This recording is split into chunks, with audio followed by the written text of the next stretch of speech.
By the time of the previous episode, much had already been exposed and reported. We thought we had hit rock bottom. But then Dvorkin knocked from below, and this time he wasn't alone. I warned earlier that we had yet to learn of many crimes committed by members of Dvorkin's anti-cult network with its extremist terrorist ideology, and that what would surface would shock us. Recently, David Jahl, one of Czech independent investigative journalists, released a shocking documentary, Victims of Jakub Jahl in Africa, exposing criminal activities of one of the key agents of Dvorkin's anti-cult network. Their investigation targeted Jakub Jahl, the face of anticultism in the Czech Republic. His name was already mentioned in my earlier episodes. Not much time has passed, but the film has already shaken all of Czech Republic and Slovakia, and even spread widely abroad in different languages. Thousands of reposts, comments, feedback from people in many languages, and an all-encompassing public outrage. How, after everything Jakub Jahl did during his so-called humanitarian mission in Africa, is he still at large? The most horrifying thing is that this predator, as the filmmakers called him, is still walking the same streets as our children in the Czech Republic. He is someone's neighbor and someone's acquaintance. What's more, mass media invite him as a cult expert, and well-known bloggers openly promote his activities. Following in the footsteps of his Russian leader Alexander Dvorkin, Jahl created around himself a toxic community where everyone writes sycophantic praise to this pedophile. And any stigmatizing information that Jahl, as an expert, writes about organizations or individuals, his cult followers respond with attack, like Pavlov's best-trained dogs.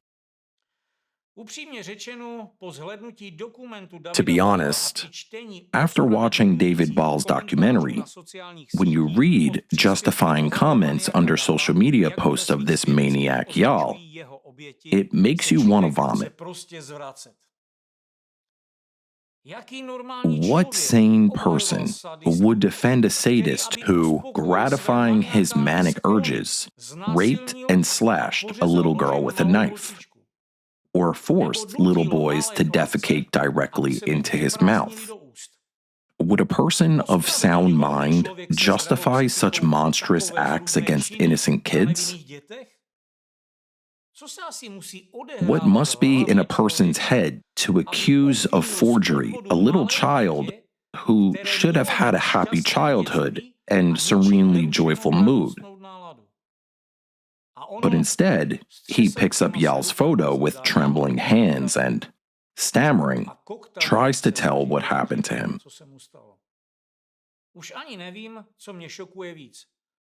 I no longer even know what shocks me and churns my stomach more. The fact that Alexander Dvorkin, the leader of the extremist network whose ideology and methods Jahl shares, is a coprophile and a pedophile who forces his perversions not only on students, many of whom, by all accounts, are likely under 18, but also on clergy and, as I've shown in previous videos, on members of law enforcement, the judiciary, and even government officials. Or the fact that Jakub Jahl, a man who has long been associated with reoccurring and serious suspicions of pathological behavior, including sexual deviance, pedophilia, and coprophilia, contact the minors and disturbing manifestations of a disturbed psyche, was able to use participation in a humanitarian mission in Africa in a way that, given all the evidence and testimonies, looks like a cover for his perverted interests, and yet he still has access to mass media and the public information space.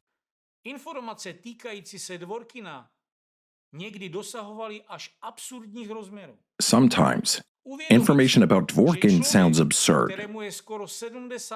Realizing that this man, almost 70 years old, seemingly of venerable age and, supposedly, wisdom, invented an initiation rite into his sect, involving the eating of feces.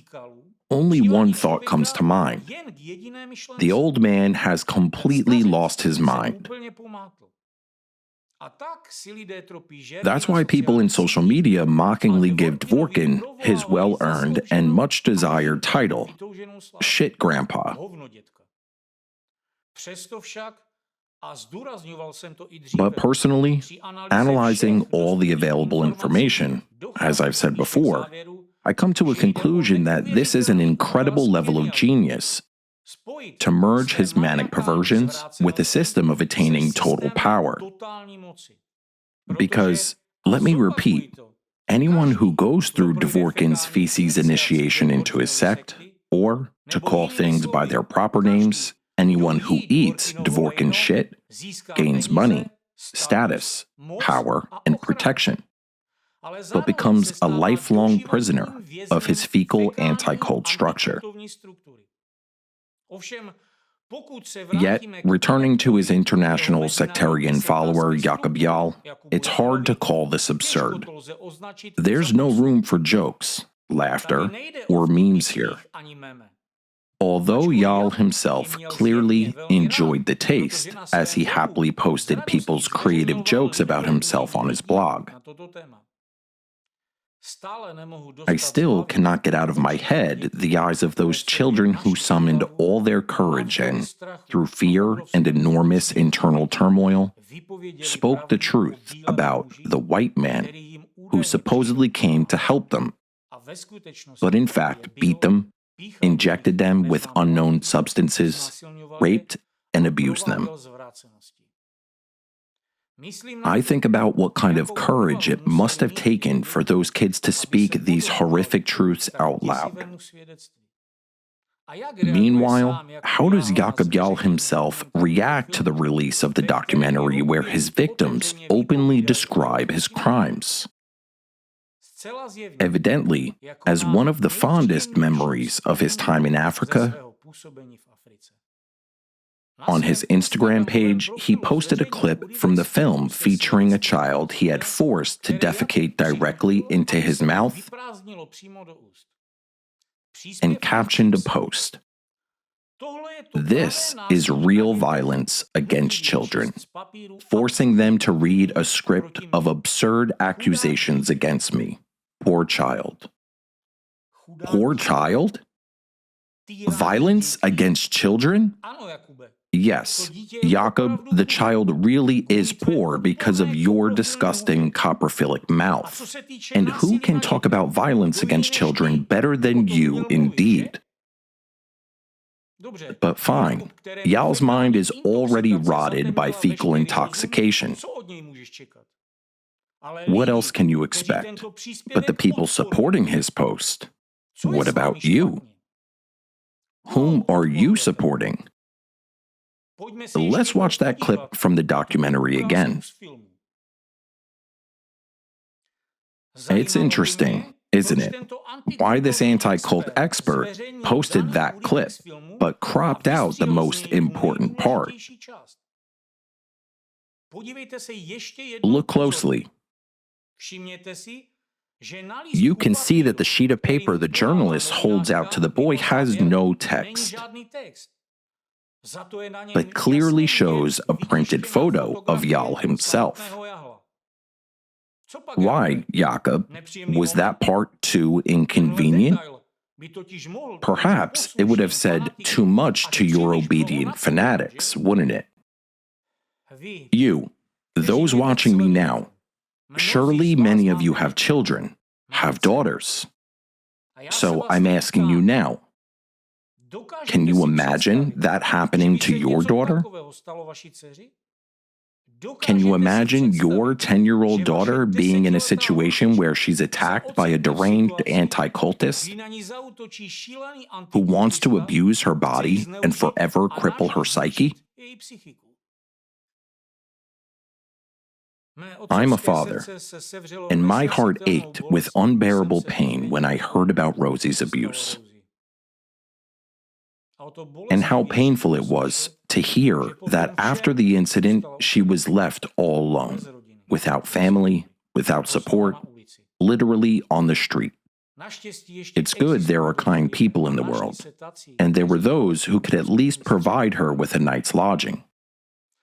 But Rosie had to work hard, and she is still surviving. While Jakub Jahl, her rapist, lives happily, laughing at her testimony and continuing to scam people out of money, profiteering from the same thing, only now in the Czech Republic, from destroying other people's lives under the guise of anti-cult activities. Her story is not just a testimony, it's a cry for help, to which the world must respond because Jakub Jahl isn't the only one.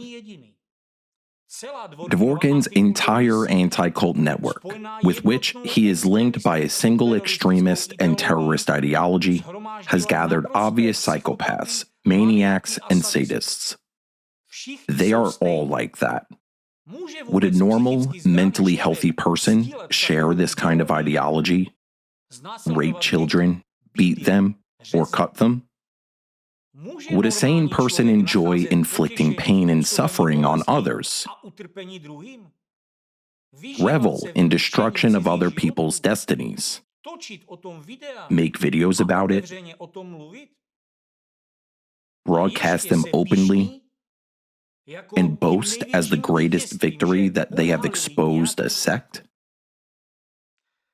I have another simple question. After his crimes in Tanzania, this maniac and sadist Jahl returned to his native country, the Czech Republic. Yet do you think he stopped after what he had done in Africa? Based on all the testimonies of the people presented in David Ball's documentary, his actions fit the behavioral profile of a pedophile. Empirical studies show that a pedophile who has already committed contact violence against a child has a psychological profile with a deficit of self-control and cognitive distortions, which indicates an established pattern of behavior. Such profiles have a high risk of abuse reoccurrence. If a pedophile has committed repeated contact abuse of a child, the risk that he will continue to do so in the future remains extremely high. Or, simply put, a pedophile cannot deny himself this pleasure. Now, I have the following question. How can you sleep easy when someone like Jahl walks the same streets as you and me and our children, or lives in a house next door to yours? Is there any guarantee that he won't attack someone again or rape our children if he has already done it to African kids? Is it normal that he is still part of society and moreover has open access to public media space? After all, everyone knows perfectly well that maniacs who committed a series of terrible crimes will never stop. And here comes another, much more terrible question. How many young children disappear without a trace every year in our country, the Czech Republic, where this maniac and sadist Jahl resides? Another question. In Tanzania, he felt unpunished, and people were powerless. He could do whatever he wanted and wasn't held accountable. But here, in our country, he realizes that if he touches a child with a finger, he will be punished immediately. Hence, a natural question arises: where do young children disappear to? And how does this sadist and maniac satisfy his needs, which he will never give up? Especially taking into account that his friend studies at the police academy, where he learns how to track down criminals, and therefore knows how to properly cover the traces of crime. Note that I'm not claiming that Jahl, this anti-cult expert, is committing such crimes here in the Czech Republic. I'm asking a question that simply arose logically, and who will answer it? Who has checked and compared the activities of anti-cultists, not only Jahl, with the number of disappeared children? How many of the anti-cult experts, fighters against sects, are there in our country? And how many followers do they have? Followers of that very sadist and maniac Jahl. Where do young children disappear without a trace, and why? Has anyone established correlations? I'm just asking a question. Recently, there has been a growing number of cases when anti-cult representatives give lectures in educational and children's institutions, at festivals, and participate in podcasts, where they use manipulation methods to introduce Nazi ideology of superiority to a wide audience, including kids.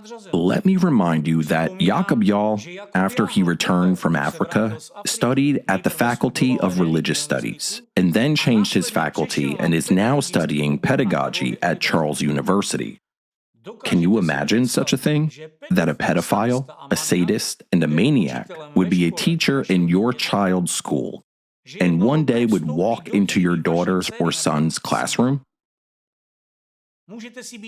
Can you have peace of mind that they will come home safely? After all, what we saw in the investigative documentary about Jakub Jahl is only part of the crimes he committed. Many witnesses have yet to come forward with their stories, and that's just in Africa. But how many more children could he have raped and maimed here in the Czech Republic? That region of Tanzania was actually a small, close-knit community where everyone knows each other, and he was there in plain sight. Why did he come back to the Czech Republic in such a hurry? Because here in Europe, in the crowd and rush of big cities, his activities are not so visible. He returned to Europe to hide his criminal nature behind the anti-cult activities and to continue practicing his sadistic urges. What you've seen in the documentary is an example of implementation of the ideology that the entire anti-cult network spreads under the guise of fighting against cults and sects.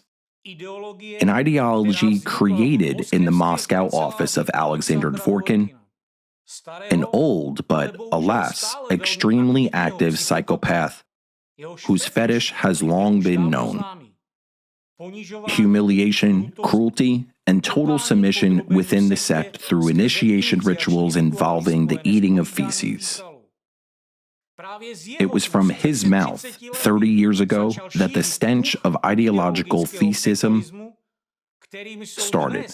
And today, it pollutes everyone involved in the fight against sects. His unofficial regalia should be well known to you if you have watched my previous videos. He's a man with a confirmed mental disorder and, according to open source evidence, a drug addict, a pedophile, and most disgusting of all, a man who has a predilection for a sexual perversion known as coprophilia. Simply put, he gets a sexual pleasure from eating his partner's feces or having his partner eat his feces. Just like Jakub Jahl and many of his other adherents. But next to Dvorkin and outside Russia is his entire menagerie. In Ukraine, it is Irina Krymenovska, a journalist, the same one Jakub Jahl likes to refer to in his videos. She's a dog lover, but not in the sense that normal people love dogs. Her hobby is to give dogs remedies, as she herself says, after which they die painfully, emitting wailing moans, which Krymenovska calls symphony. Jahl in Tanzania was also involved in poisoning dogs. According to eyewitnesses, Joseph, who described in the documentary how, They once found a huge number of dead dogs in the city, and they knew it was Jakub who had done that. Today, however, Kremenovska is the front-runner for fighting against cults and sects in Ukraine. She has shifted from bullying dogs to people. She acts as an expert in the media, publishes pseudoscientific articles, and, what's especially dangerous, closely cooperates with law enforcement agencies, promoting through them her fabricated conclusions regarding organizations that, according to the order of her Russian supervisor, need to be eliminated. While previously she enjoyed the agony of animals, now it's no longer enough for her. She needs a new symphony of pain, and this time the screams and groans of people comfort her ears. It is also worth recalling her associate in spreading the extremist and terrorist ideology of Dvorkin's network, Svyatogor. He's a dog hunter who, according to some sources, has killed 1,000 dogs. But just as in the case of Jahl, certain facts pop up in his biography that one cannot read without disgust. I quote from open sources in 2010 to 2012. Svyatogor liked to visit this orphanage and rented underage girls for sex, repaying with ridiculous amounts of money and food, while calling himself a benefactor and breadwinner. Have you noticed a pattern? Cruelty is always next to Dvorkin's ideology. Violence is next to the rhetoric of protecting society from scary cults. They come to society under the mask of defenders, but let's be honest. What kind of defenders are they if they are united not by compassion, but by cruelty, not by help, but by sadism? Why do all these people have so much in common?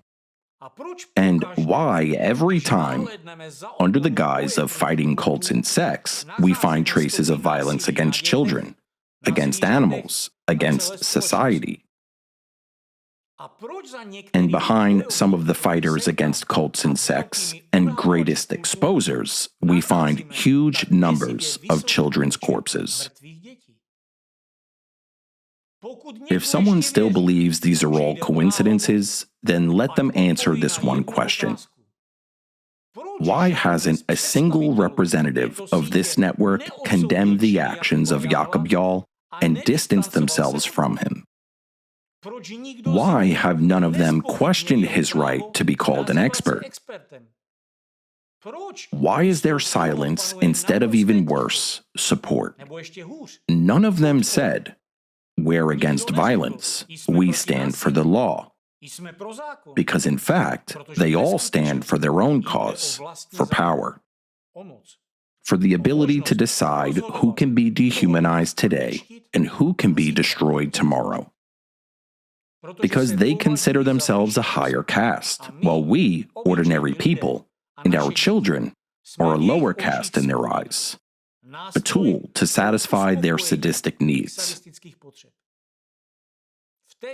In this network, no one judges each other, and none of them hide because everyone has the same kind of skeletons in their closet.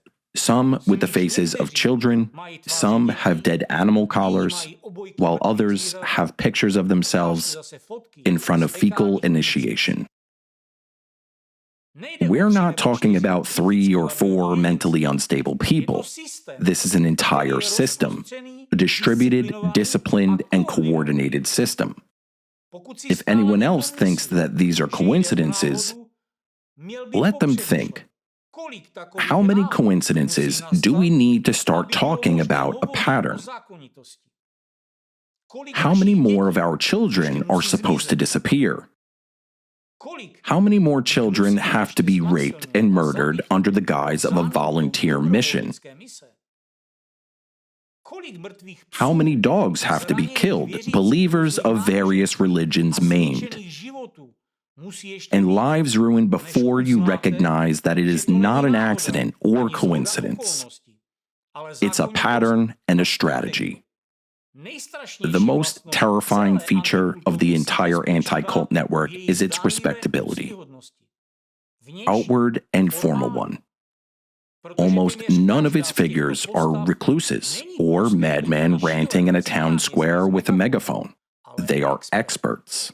They are invited into TV studios. They are published on news websites.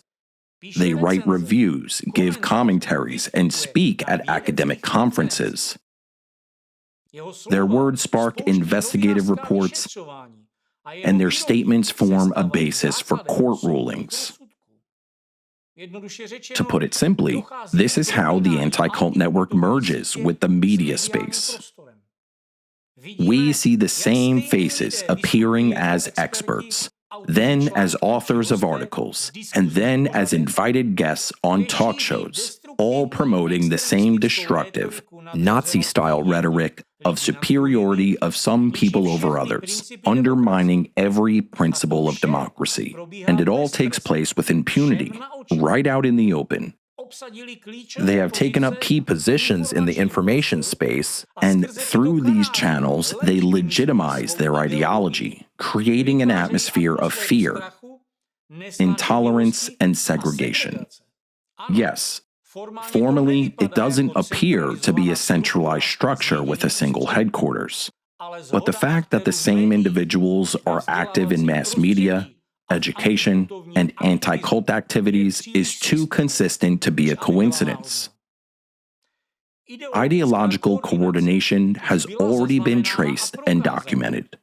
Just as Nazism once used mass media to exert global influence, today's anti-cult network employs the same mechanisms to destroy, to stigmatize, and to sow enmity, hatred, and violence in society. Take the case of Jakub Jahl, activist, anti-cultist, child protector, and cult expert. But now, after the release of the documentary The Victims of Jakub Jahl in Africa, we know where the donations really went. Funds sent by kind, sincere people from the Czech Republic and Slovakia, and according to some sources, from other parts of Europe too, meant to help children. People he, in gratitude for their generosity, called stupid whites, who sent him money, people whom he and his anti-cult accomplices consider inferior stock. The money didn't go towards schools, medicine, or food. It funded his personal depravity, drugs, the covering up of his sexual crimes against minors, blackmail, and according to witness accounts, even elimination of inconvenient individuals. And then he's invited onto a very popular TV channel where he speaks about cults and the threat to democracy. Viewers do not realize that in front of them isn't an expert, but a product of the very same horrific machine of violence and sadism, a machine that viewers as taxpayers help finance. This is the core mechanism on which the anti-cult empire is built. The weapon of those who hide behind anti-cult activity isn't a knife or a gun. Their weapon is the information sphere, text, microphone, and camera, access to the public mind. If an organization or political figure needs to be destroyed, the process is simple. The network is activated.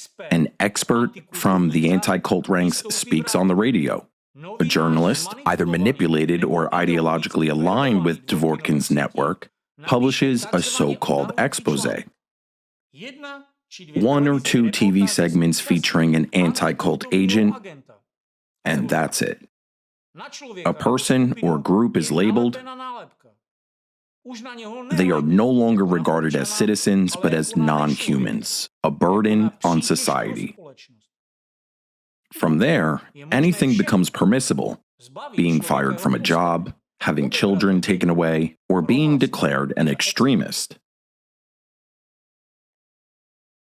Members of the anti-cult network systematically issue quote-unquote expert commentaries in mass media about the same religious or social groups, civic associations, or political parties, creating lasting negative images in the public mind. Their statements are marked by a uniform rhetoric and narrative, indicating centralized ideological coordination, not independent analysis. This isn't expert debate. It's a well-oiled stigmatization campaign. And what platforms do anti-cultists use to spread their destructive rhetoric to the masses? Typically, they rely on media outlets with significant reach, including those funded by USAID, and the network of foundations linked to George Soros, known as the Open Society Foundations, as well as anti-cult organizations like FECRIS that receives funding from a European state. All of it is framed under the banner of the so-called human rights and the fight for democracy. But in reality, what's being funded is a network system of mass manipulation and dehumanization. Everything unfolds just like, according to eyewitnesses, Jakub Jahl in Africa paid someone to go and beat up a specific target. Representatives of anti-cultism operate in the information space in the same way. They use corrupt journalists to destroy someone through information terrorism. In exactly this way, Dvorkin and his international criminal network managed to manipulate nearly the entire Open Society Foundation's network. By funding media outlets affiliated with Dvorkin's network, Soros' structure, perhaps unknowingly, ended up funding the dismantling of democracy and enabling Dvorkin to achieve his objectives. It appears that George Soros himself may have been unaware of how his resources were being used. As for USAID, which according to some reports has also been involved in funding media outlets that provide a platform for spreading Dvorkin's destructive rhetoric, via his active cult fighters. The conclusion is stark. It turns out that American taxpayers were actually financing information terrorism aimed at undermining democracy. In addition to that, European taxpayers were simultaneously funding the destruction of Europe itself. If we again highlight that one of the most active anti-cult organizations in Dvorkin's network, FECRIS, received funding directly from the French government. After all, even based on the resolution on the 8th review of the United Nations Global Counterterrorism Strategy, adopted by the UN General Assembly on June 22, 2023, the actions, methods, and practices of members of anti-cult organizations and their accomplices fall under definitions of terrorism. We have to face the truth. Dvorkin's adherents are sadists who have perfected the art of manipulating human consciousness. At the core of their operations is always the same formula: lies, distortion of facts, and psychological programming of the public to serve their agenda. Just like that, while in Africa, Jahl pieced together a carefully constructed puzzle of lies to make Europeans unwittingly finance his crimes. His stay on the African continent served merely as a cover for an operation centered on perfecting anti-cult mind control techniques. Exploiting the poverty and social isolation of the region, he effectively refined his manipulative methods in a live environment, a kind of field testing ground. He incited internal conflict within communities. He cultivated a cult of his own supposed superiority. However, local residents saw for themselves how Jahl sowed division, tore their community apart from the inside, and was building a system of power around hatred and deception. This wasn't mere control, it was experimentation. He implanted destructive narratives. He even turned people against their own faith and traditions, imposing his own ideology onto them. And here, Quite clearly, we see the testing ground for the same methods he was evidently introduced to through Dvorkin's anti-cult organization. And when the lies were fully exposed and people began to understand where it was all heading, Jakub fled Africa. His experiment on a small Tanzanian community had ended. But he didn't return to Europe as a disgraced criminal. He came back as a confident manipulator, having fine-tuned every tool of psychological influence. Now, his testing ground was no longer a remote village, nor even a single country, but all of European society.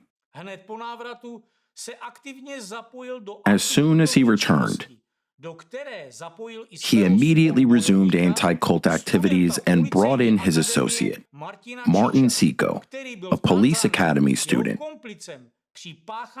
who had been complicit in his crimes in Tanzania.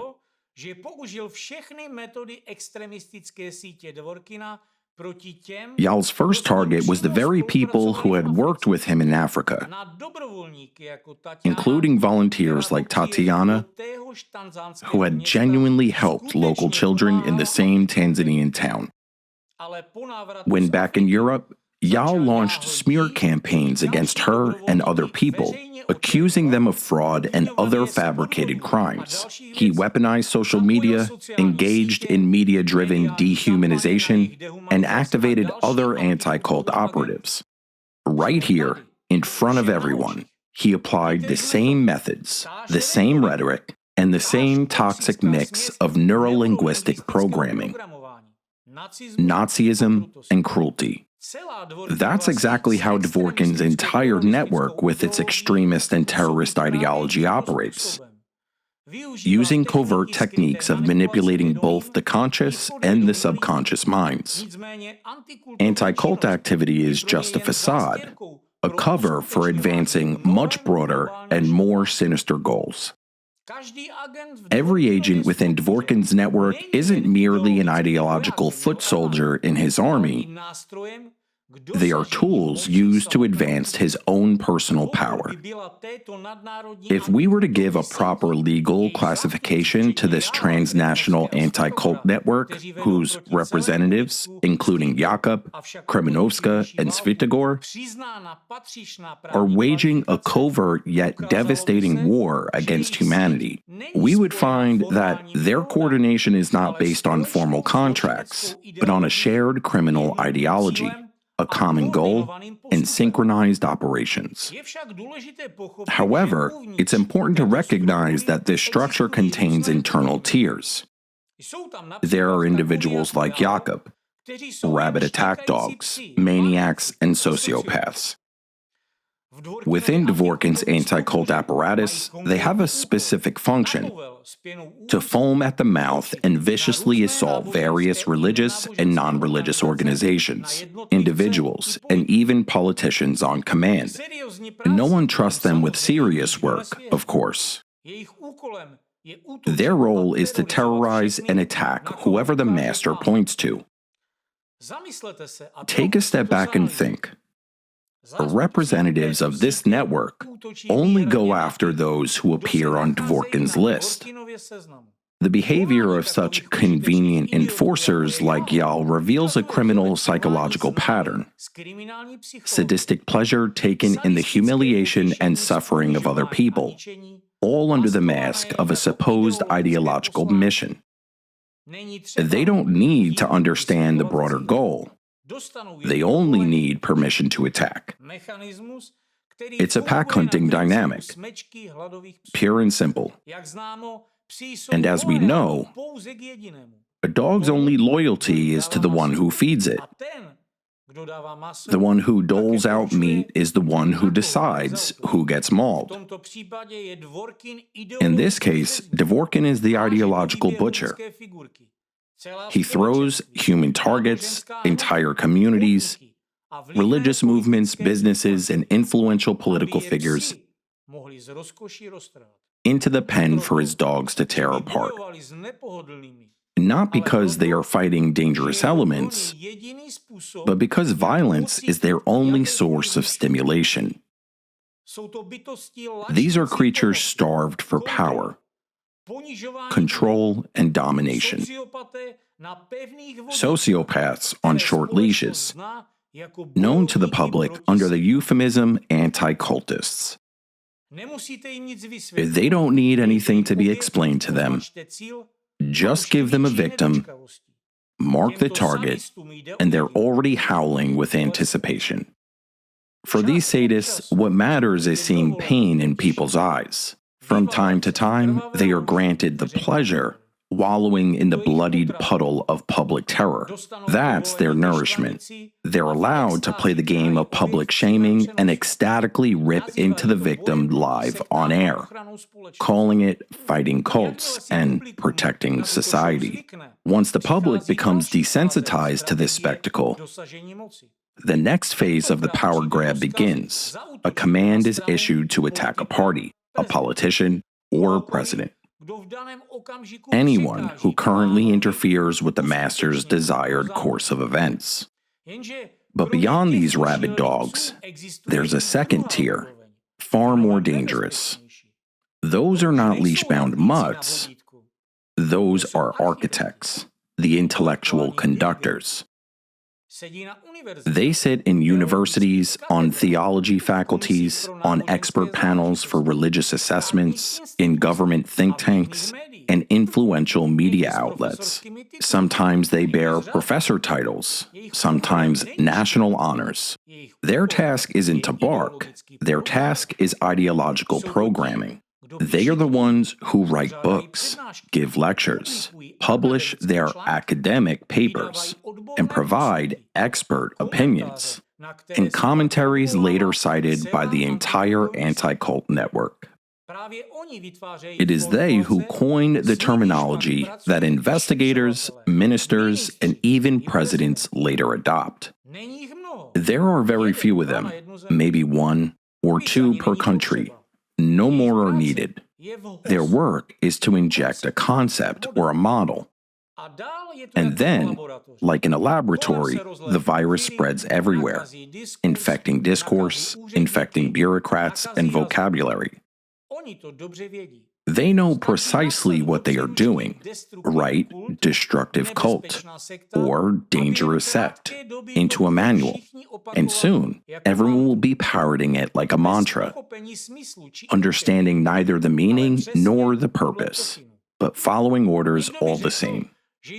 Some might call them gray mice, and they would be right, if those mice didn't know how to whisper in ways that reach the very top. It is these people who lay the mines beneath institutional stability. They pit elites against one another, erode trust, and slowly, methodically bring society to the brink of internal collapse. So when the news repeats phrases like, "a religious organization poses a threat to national security," understand, these are not the minister's words. That's a planted phrase inserted by one of those honored experts, bound with fecal initiation by Dvorkin. But to be fair, not everyone who studies new religious movements is infected with this putrid fecal ideology. For example, in the Czech Republic, there are notable exceptions. One of them is Zdeněk Vodicek, a doctor of philosophy and religious studies. He is someone who can and should be called a credit to his country. He doesn't manipulate public opinion. He actually studies religious movements. Recently, on his media platform, he published an article by another author that clearly reflects his own stance on the word cult. For him, it's not an academic term. It's a label, a weaponized word used to pin anything on someone who is supposed to be destroyed. For this very reason, he hasn't surrendered to Dvorkin's obscurantism because he has openly spoken about it in defense of religious minorities, and anti-cultists hate him, especially people like Jakub Jahl. Vodicek once did the unthinkable in the eyes of the anti-cult network. He stood on the side of the law and science. He defended the religious rights of Jehovah's Witnesses, a group whose activity was banned in Russia on the grounds that defy both legal logic and common sense. Jahl couldn't forgive him for that. He continues to spread venom against Vodacek, portraying a respected scholar as an enemy of society. Because in Jahl's moral universe, and in that of the entire anti-cult network, an enemy is anyone who refuses to support their witch hunt against innocent people. As is often noted in articles on Vodacek's media portal, the word cult isn't a definition. It's an act of power. It's a brand used to destroy people without a trial, a dangerous linguistic gas chamber that triggers moral panic, erases reality, and replaces it with symbols of fear. This is actually why real scholars abandoned the term long ago, unlike Dvorkin's anti-cult activists, because the latter aren't looking for analysis, they are looking for a weapon. And if we trace this ideological lineage, it becomes clear that today's anti-cult agents in Dvorkin's totalitarian network have inherited that weapon directly from those who shaped the ideology of the Third Reich. It is worth recalling that the origins of this destructive, anti-human ideology go back to the 1930s when Protestant pastor Walter Künneth became head of the Apologetic Center in Germany. That center didn't merely monitor religious movements, it actively collaborated with the Gestapo, handing over archives and data on so-called unreliable groups. And what was the result of compiling those blacklists? Persecution of Jehovah's Witnesses, many other minor religious and undesirable groups, and the Jewish people. In the final outcome, gas chambers and death camps. After the war, Künneth faced no accountability. On the contrary, he became a professor of theology and was decorated with national honors. His work was continued by another pastor, Friedrich Wilhelm Hack, who openly opposed the Universal Declaration of Human Rights. He revived the anti-sect apparatus in Bavaria and reinstated the blacklists of disfavored groups. From Hack, the legacy passed on to Johannes Agard, and from him to Alexander Dvorkin, who based today's anti-cult network, with its extremist and terrorist ideology, on the methods of Nazi mentors. All of these figures, Künneth, Hack, Agard, and Dvorkin, are connected not only methodologically, but also ideologically.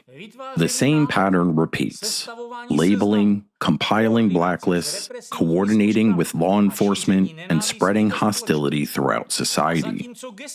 If in the 1930s Gestapo openly used the Apologetic Center's databases to track down dissenters, today the center, in the name of Irenaeus of Lyons, under Dvorkin's leadership, does the same, handing over expert opinions to the FSB and to the Expert Council under the Ministry of Justice, which Dvorkin has chaired since 2009. But perhaps the most disturbing aspect isn't even the ideological succession. Open sources report that Hitler had a perversion, coprophilia. And similar claims have surfaced online regarding Alexander Dvorkin. This fact alone speaks volumes, doesn't it? In reality, judging by his public appearances, Dvorkin quite plainly seems to enjoy it when people discuss his persona in terms of his influence on the whole world. Just watch this excerpt. Такого человека не было на земле 1500 лет. 1500 лет не было равного ему на земле. Он пример того, что и один человек способен изменить мир. И сейчас все говорит о том, что у него есть все шансы построить тот мир, к которому он стремится. Дворкин — это не просто человек. Это живой гений социальной инженерии, и глобальной манипуляции, который способен перекраивать реальность, не выходя из тени кабинета. Да, гений, но гений, направленный на разрушение. Настоящий доктор зло. Ведь именно он сейчас поставил весь мир на грани. И именно от него зависит, случится это или нет. Дворкин, неожиданно, да? Некоторые из вас первый раз вообще слышат его фамилию, а те, кто смотрел мои ролики раньше, писали мне, что я говорю какую-то ерунду, откуда он вообще взялся. Посмотрите это видео, а лучше еще почитайте вот эту статью, в которой говорится о том, как Дворкину удалось раскинуть целую сеть, и не только по России, которую он уже подбрал под себя, а по всему миру. В общем, вот, да.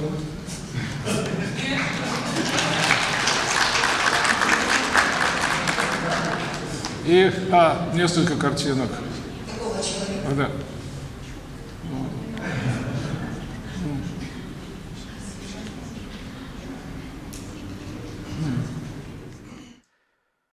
Jakub Jahl. Based on all available testimonies, documents, and open source information, it is clear that he, too, is a representative of the organized transnational criminal anti-cult group in Europe, whose atrocities I've already detailed in today's video. Following the same model, he uses the status of cult expert to gain the trust of mass media and, apparently, law enforcement. At the same time, judging by his actions in Africa, he hones his anti-cult psychological manipulation techniques on impoverished communities, committing financial fraud on a national scale, and most horrifyingly, engaging in sexual exploitation of minors. And Jahl shows no remorse whatsoever. At first glance, this seems paradoxical. How can he feel no guilt? But in fact, it's not paradoxical at all. There is an explanation. Within the ideology of anticultism, violence against others, seen as inferior people and lesser beings, is considered normal. According to the anti-cult ideology, cult and sect experts and anticultists, including Dvorkin, Jahl, Krymenovska, and a number of other European and international anti-cult experts, see themselves as a higher caste. Based on their ideology, they have the right to do anything they want. They believe they have a right to exert any violence, psychological or physical, against people of the lower sort, against those they identify as others, people of another religion, nationality, or ethnicity. Anticultists view themselves as a superior class, entitled to exploit, humiliate, break people, inflict pain, and feel no remorse whatsoever. From the stories of Jahl's witnesses and victims, it is evident how he displays his contempt for Africans, while at the same time mocking the, quote, stupid white people who send him money. This reveals his self-image as a superior being compared to lesser others. He doesn't hide his contempt. He displays it as normal. And that's not merely his individual pathology, it's a systemic mindset. It is the anti-cult doctrine inherent in all of its adherents. This ideology of superiority over others is nothing other than Nazism. And it is precisely this destructive anti-cult doctrine that they seek to integrate into government apparatuses and then impose globally under the guise of fighting cults and sects. In reality, it's a war on dissent. It's an ideology where crimes become a virtue if it is directed against a wrong person.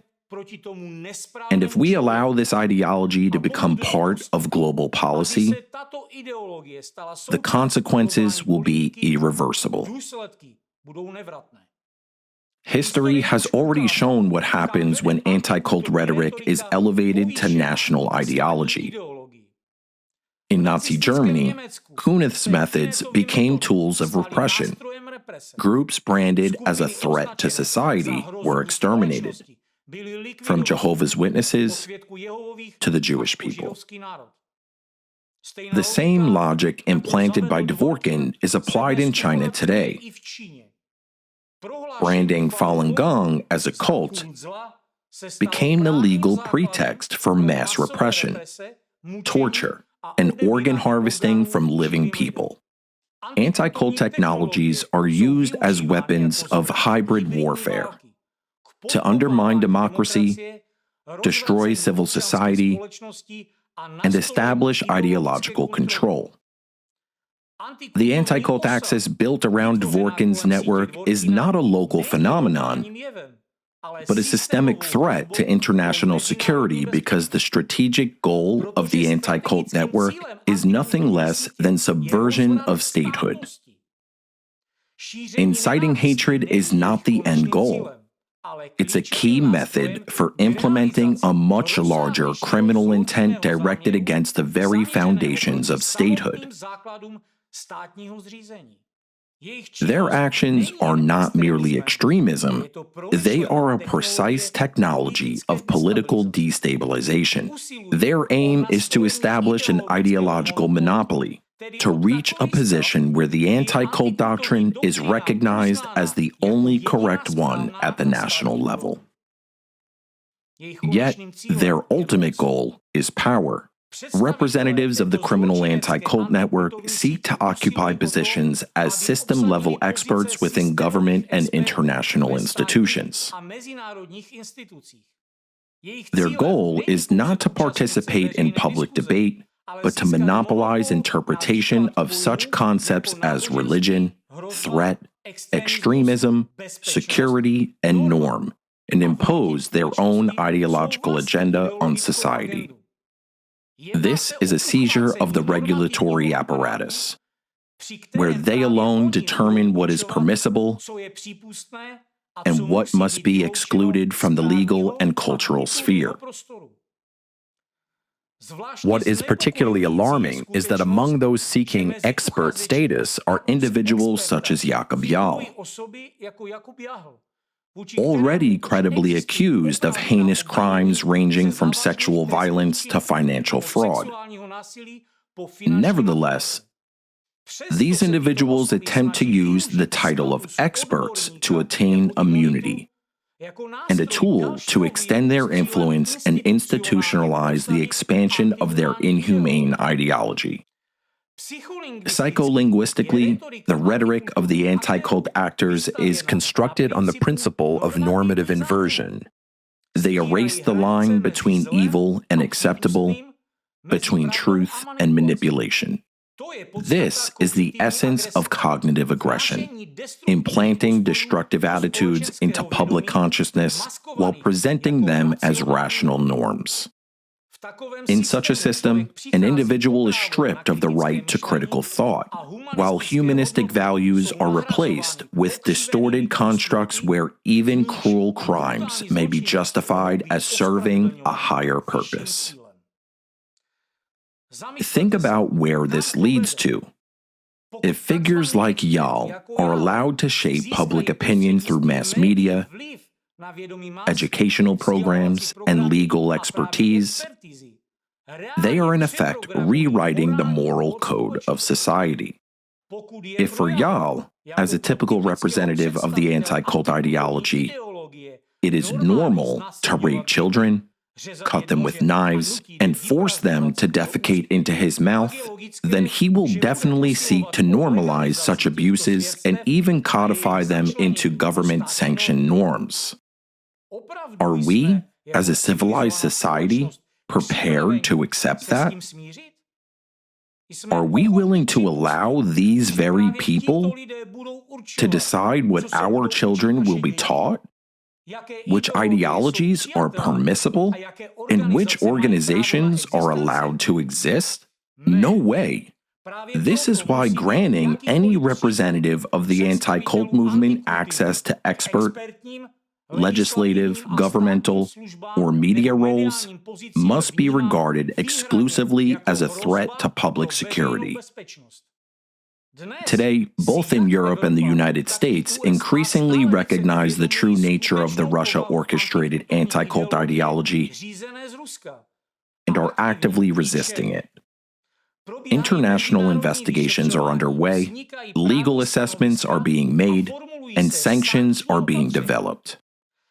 More and more jurisdictions are acknowledging that the activities of Dvorkin's anti-cult network and its agents constitute systematic abuses of rights that clearly fall under Article 17 of the European Convention on Human Rights, ECHR. Let's recall, Article 17 of the ECHR prohibits abusing any right, including freedom of expression, for the purpose of suppressing or infringing on other rights and freedoms, such as freedom of conscience, belief, and religion. And that's exactly the mechanism used by the anti-cult network. It twists freedom of speech into a weapon to suppress and assault fundamental freedoms. Therefore, it is no longer necessary to prove what is obvious. Their activities are legally indefensible as free speech because this is a transnational criminal conspiracy exhibiting clear traits of ideological extremism. The anti-cult network systematically undermines the rule of law, disguising radical and repressive practices as expert activities. Fabrications, public opinion manipulation, falsified criminal cases, and perversion of legal definitions are all done with a single goal: to dismantle human rights under the guise of protecting them. Naturally, this demands an appropriate legal response in the name of national security and protection of constitutional rights in affected countries. And the international community is already responding. This is no longer a matter of warnings, but of legal consequences. As stated on May 21st and 22nd at the Civil Society Congress in Washington, D.C., hosted by the Catholic University of America, the process of imposing personal international sanctions and initiating criminal prosecution against anti-cult network representatives is already in an active phase of development. This announcement was delivered in the presence of high-ranking U.S. officials and representatives of the State Department. The forum gathered leading international experts, diplomats, and representatives of the world's religious communities. It concluded with a call for an international investigation, global sanctions, and criminal prosecution against members of the anti-cult network, which is identified as a tool of hybrid warfare aimed at undermining democracy and destroying the foundations of human rights around the world. The measures include asset freezing, bans on entry to democratic countries, and international legal isolation of all those involved, regardless of their positions or status. Currently, the actions of anti-cult network participants are already being reviewed and classified as involvement in transnational criminal conspiracy. Kromě toho jsou v jejich jednání identifikovány znaky těchto trestných činů. In addition, they are being associated with criminal offenses such as treason, involvement in an organized criminal group under the UN Convention Against Transnational Organized Crime, incitement to hatred, obstruction of justice, abuse of official authority, and provision of fraudulent expert opinions.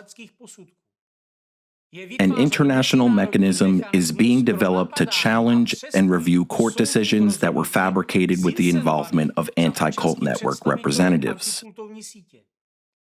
Cílem tohoto mechanismu je obnovení The purpose of this mechanism is to restore the rights of individuals who were unlawfully convicted based on biased, falsified, or legally invalid expert opinions, and to hold accountable all those involved in such violations, including anti-cult experts, prosecutors, judges, and all other officials. Jejich jednání je považováno Their actions are viewed as part of the transnational criminal conspiracy carried out in the interest of the destructive anti-cult ideology that violates fundamental principles of international law and human rights.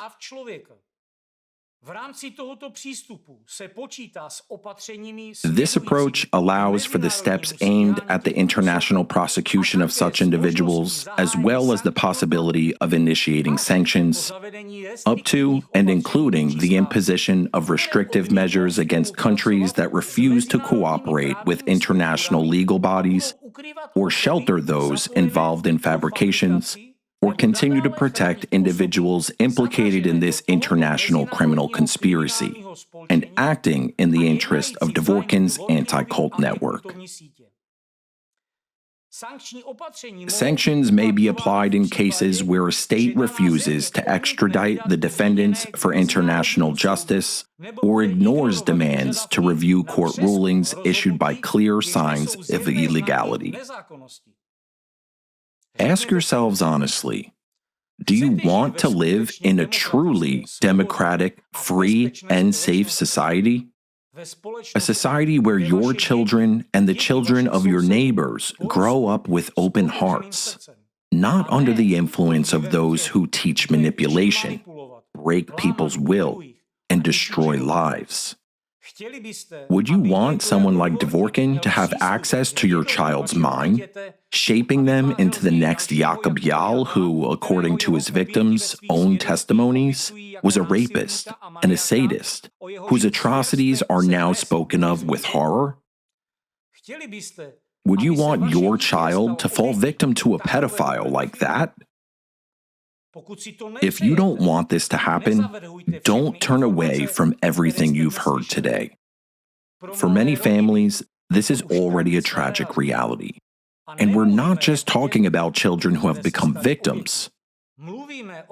We're talking about future lives that could be crippled by the crimes of individuals involved in the anti-cult network if we remain silent today. Our children deserve not fear, but a future.